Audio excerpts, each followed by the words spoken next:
Premièrement, merci d'être sur IMED TV. Ma première question, on connaît le Conseil régional qui mène énormément d'actions à la fois en PACA et puis en Méditerranée. On découvre qu'il mène aussi des actions en dehors, notamment récemment à Haïti suite à la catastrophe naturelle qui a justement ravagé Haïti. Est-ce que vous pouviez nous en dire un peu plus à ce sujet?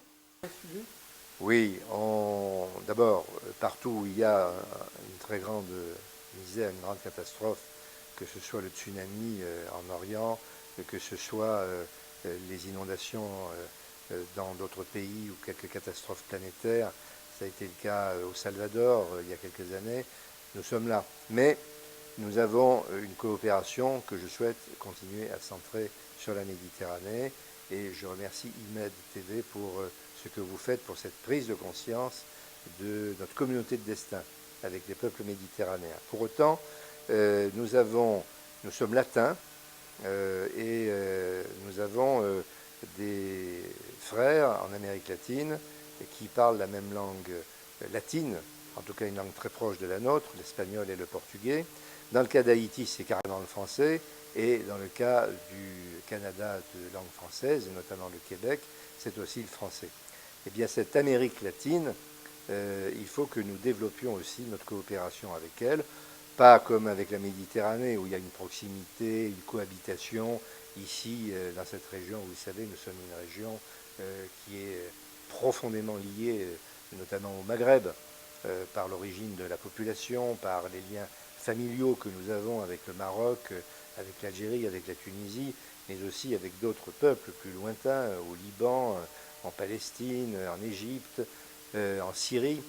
Donc, en ce qui concerne l'Amérique latine, je pense que le fait que nous ayons les mêmes idéaux fondés sur cette communauté de langue latine, portugais, espagnol et français, et sur aussi la communauté de valeurs, parce que ce qu'a fait Toussaint Louverture quand il a libéré Haïti de la colonisation française, Bolivar l'a fait en Espagne, l'a fait vis-à-vis de l'Espagne, en Amérique latine, comme d'autres l'ont fait au Brésil contre le Portugal.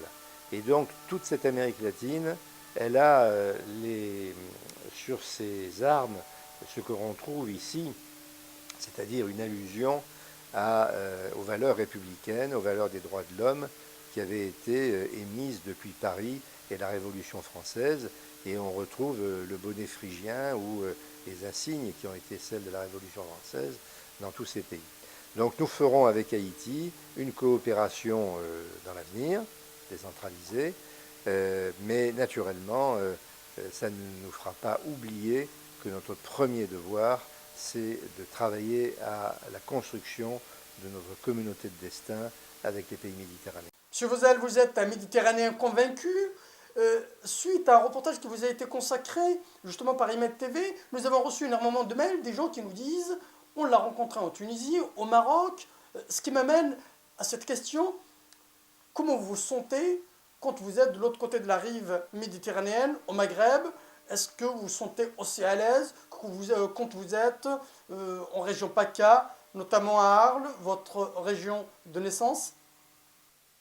Écoutez, oui, voilà, le problème pour les Français, vous le savez, c'est, enfin pour moi, c'est de dire est-ce que je vais, alors il y en a qui se disent est-ce que je vais à la neige ou est-ce que je vais à la mer? Moi, mon problème, c'est de savoir est-ce que je vais en Tunisie, est-ce que je vais en Algérie, est-ce que je vais au Maroc? J'ai des amis dans ces trois pays, ce sont trois terres admirables, la beauté des paysages dans ces trois pays est extraordinaire, il y a des sites archéologiques et un patrimoine architectural magnifique. Et puis il y a cette qualité d'hospitalité, de gentillesse, cet usage de la langue française aussi, à côté de l'arabe, qui est quelque chose de très émouvant et qui fait que quand on va là-bas, quand je vais là-bas en touriste, avec ma famille, pas pour des raisons politiques seulement, je me sens chez moi. Voilà. Pour finir, Monsieur le Président, où en sont justement actuellement les projets, les chantiers de la région PACA à la fois en France, en Provence-Alpes-Côte d'Azur, et notamment surtout en Méditerranée avec les pays de la rive sud avec qui vous entretenez énormément de relations parce que la région PACA commercialise pas mal justement avec la rive sud de la Méditerranée. Les projets de la région à ce sujet. Écoutez, je suis obligé d'être bref parce qu'il y aurait beaucoup de choses à dire. Nous avons des accords, et j'ai tenu à ce que nous ayons des accords avec le Maroc, l'Algérie, la Tunisie, l'Égypte, la Palestine, Israël, la Syrie, la Turquie. Donc vous voyez, rien ne manque. Mais rien ne manque de l'autre côté non plus, parce qu'actuellement je préside l'association qui rassemble dans une commission toutes les régions méditerranéennes du Portugal. Il n'y en a pas de méditerranéenne, mais c'est quand même un pays latin et méditerranéen, mais de l'Espagne, depuis l'Andalousie, qui est un de nos grands partenaires, jusqu'à la Catalogne, en passant par Valence, et puis du côté italien, toutes les régions italiennes, notamment la Toscane, le Piémont, qui fait partie d'une même eurorégion avec nous et avec la Ligurie, et puis la Grèce.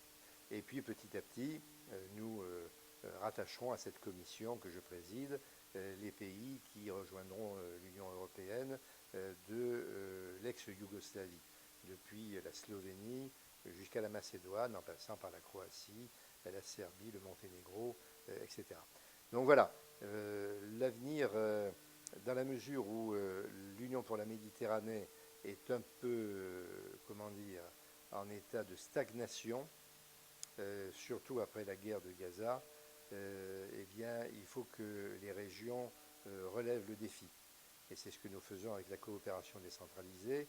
Et je dirais que c'est d'autant plus nécessaire que ça ne fonctionne pas très bien au niveau des États et qu'il ne faut pas qu'il y ait de déception et qu'il faut qu'on continue à tisser des liens sous l'égide des élus locaux, notamment des présidents de région, des walis, des gouverneurs, des élus locaux, des maires, etc., pour qu'on tisse des liens entre chefs d'entreprise, entre jeunes, entre étudiants, entre techniciens, entre associations, entre sportifs, entre monde culturel.